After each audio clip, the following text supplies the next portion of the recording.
Cristo. Nossa Mãe Maria Santíssima. A palavra, a Eucaristia, a liturgia ou sacramentos e o próximo são coisas inseparáveis da pessoa de Jesus. Quem ama Jesus, ama ler a palavra. Só não lê a palavra quem não ama. São Jerônimo diz assim: ignorar a palavra é ignorar Cristo. A Eucaristia só a celebra, só a recebe, só a vive quem ama Jesus. A pessoa é capaz de abandonar o pecado pela força do Espírito Santo para não deixar a Santíssima Eucaristia, porque Jesus é o pão da vida. E quem come do corpo e do sangue do Senhor tem a vida eterna. A liturgia. Vocês nunca vão encontrar uma pessoa que ame a Jesus, que deixe a missa dominical em segundo plano, porque ela entende perfeitamente que ela existe para adorar o Senhor. Ninguém pode dizer, eu amo Deus e não o adoro, porque amá-lo e adorá-lo é a mesma coisa.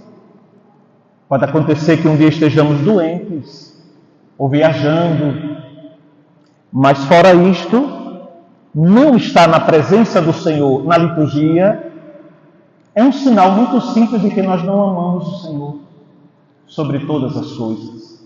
A mesma coisa o próximo.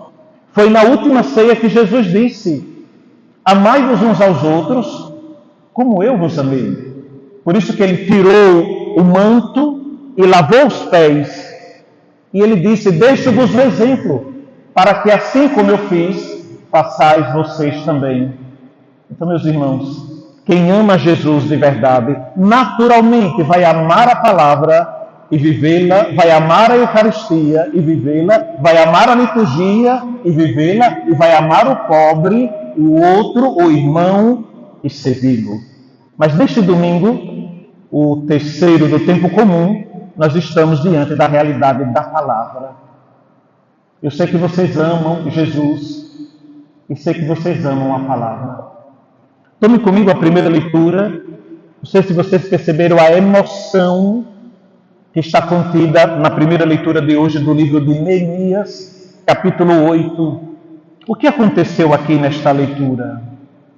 Na verdade, depois de mais de 40 anos do povo no exílio da Babilônia, o templo tinha sido destruído, o povo foi deportado para a Babilônia, tudo tinha sido destruído. O imperador Dario permitiu que Israel voltasse para Jerusalém. Imaginem, mais de 40 anos sem culto, sem liturgia, sem a palavra, sem a presença de Deus, sem nada. É por isso que eles diziam: vamos pendurar as nossas cítaras e vamos cantar junto aos rios da Babilônia os lamentos do Senhor. Os babiloneses pediam: cante para o Deus de vocês, porque agora vocês não têm nada. Aí eles são libertos. Aí eles voltam para Jerusalém, e quando chegam na cidade de Jerusalém, os escombros da cidade e do templo, Neemias e Esdras encontram a Torá, a palavra, no meio das pedras. E na hora que eles encontram a Torá, eles pegam, fazem um ambão, mais ou menos como este, colocam uma base de madeira e sobem. E aí a leitura que se dá hoje é o que está acontecendo.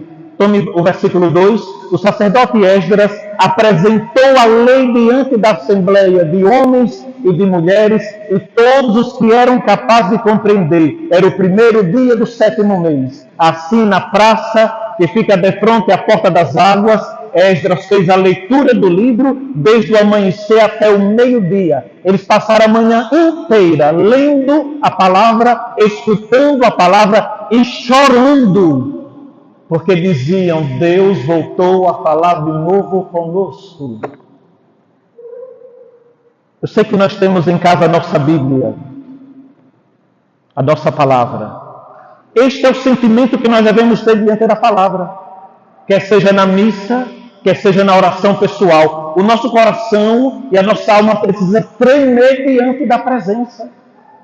Por quê? Porque qual é o Deus tão grande e poderoso que se dignou falar a mim, Padre Roberto, bem-vindo, pecador, diariamente no meu quarto, na minha escrivaninha, na minha capela, na minha cadeira, na minha poltrona, todas as vezes que você abre a palavra e lê, todos os dias que você tem um encontro com a palavra de Deus, é Deus que está falando com você. Por isso que a nossa alma treme.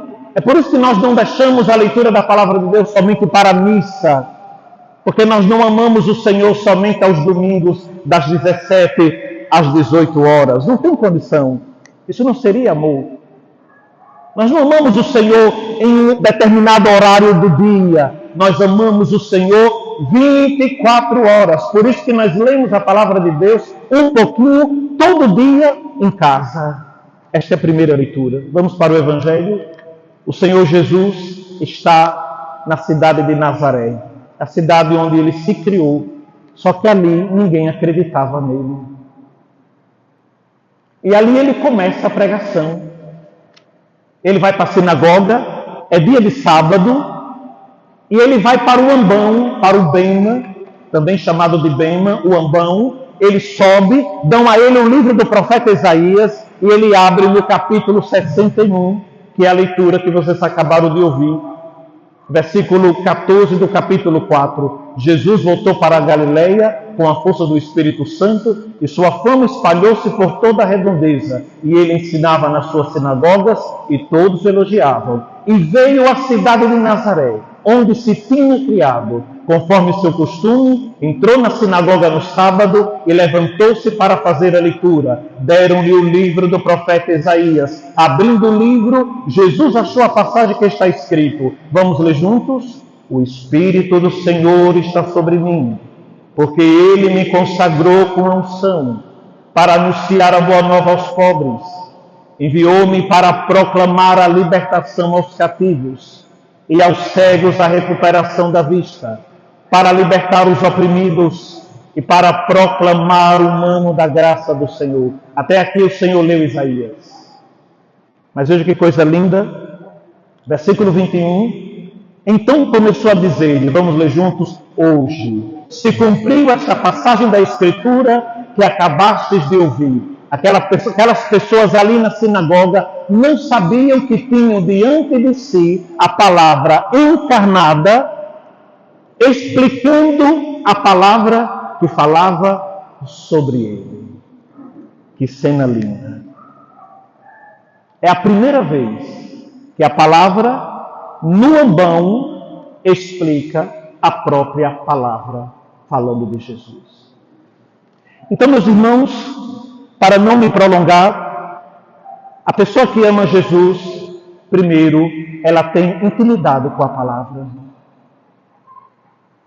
Essa intimidade ela deve ser diária, ela deve ser constante. Esse é o primeiro passo para que você tenha uma vida transformada. Eu já dizia hoje pela manhã na missa das 8, não caiamos em ilusões espirituais de pensarmos que iremos mudar de vida, que iremos nos converter sem a força da palavra. Não existe condição nenhuma. E se não existe condição de mudança sem a força da palavra, porque ela dá o Espírito como a Eucaristia, dá o Espírito como o batismo, dá o Espírito como a crisma, dá o Espírito. Se nós não entramos em contato com a palavra, a gente não consegue se converter, mudar de vida e entrar na glória de Deus. Perceberam a seriedade de ler a palavra todos os dias, meditá-la, orar com ela e praticar? Porque todas as vezes que você abre a palavra, ela que é inspirada pelo Espírito, ela dá constantemente um Espírito. O profeta Isaías, numa outra passagem, disse: a palavra de Deus é como a chuva e a neve, ela não volta sem antes produzir o seu efeito. E qual é o efeito que a palavra de Deus produz? Mudança de vida, conversão, transformação, faz com que a pessoa penetre na glória de Deus. Isso é só possível quando você entra em contato com a palavra. Durante o dia, todos os dias, quanto tempo você dedica à leitura da palavra? Se sim, você ama o Senhor. Se não, você ainda não ama. E queria que você o amasse e se apaixonasse por ele. Depois que a pessoa entra em intimidade com a palavra, essa palavra vai cair onde? No coração. A palavra não vai simplesmente para o intelecto. Não é uma questão de estudo, de intelectualismo, de filosofia, de antropologia. Envolve tudo isso. Mas a palavra vai para o coração. E de novo, quer saber se uma pessoa, escutando a palavra, lendo a palavra, ela tem um coração bom? É se a pessoa está mudando. Mas se a pessoa não está mudando, vou usar a palavra, a parábola do semeador, o coração desta pessoa é de pedra. Pedregoso. É o coração em que a palavra é semeada e as pedras sufocam a palavra e a pessoa não produz fruto algum. Ela é capaz de vir à missa todos os domingos, ela é capaz de rezar o texto todos os dias, é capaz de ter alguns gestos aparentemente de caridade, mas não são reais. São externos, porque a palavra, quando cai no coração e não muda a vida da pessoa, o problema não está na palavra. O problema está no coração, que é um coração pedregoso, um coração onde não germina. Por isso que precisamos ter um terreno bom para acolher a palavra de Deus. A primeira pergunta foi sobre o tempo que você dedica à palavra. A segunda pergunta é sobre o tipo de coração que você tem. Se você tem um coração bom, a palavra de Deus germinará e produzirá muitos frutos. A terceira e última realidade que a palavra produz em nós é um desejo ardente de anunciá-la, além de vivê-la, de anunciá-la. Vocês nunca vão encontrar uma pessoa apaixonada por Jesus e, consequentemente, pela sua palavra e não querer transmitir esta beleza, esta boa notícia a outras pessoas. Nós acabamos de ver. O Espírito do Senhor está sobre mim, o Senhor me consagrou a anunciar a boa nova aos pobres, proclamar a libertação, libertar os oprimidos, proclamar a graça do Senhor, é o que arde no coração de todo batizado, de todo católico, de todo padre, de todo membro de pastoral e movimento, porque arde em nós um desejo de salvar as outras pessoas.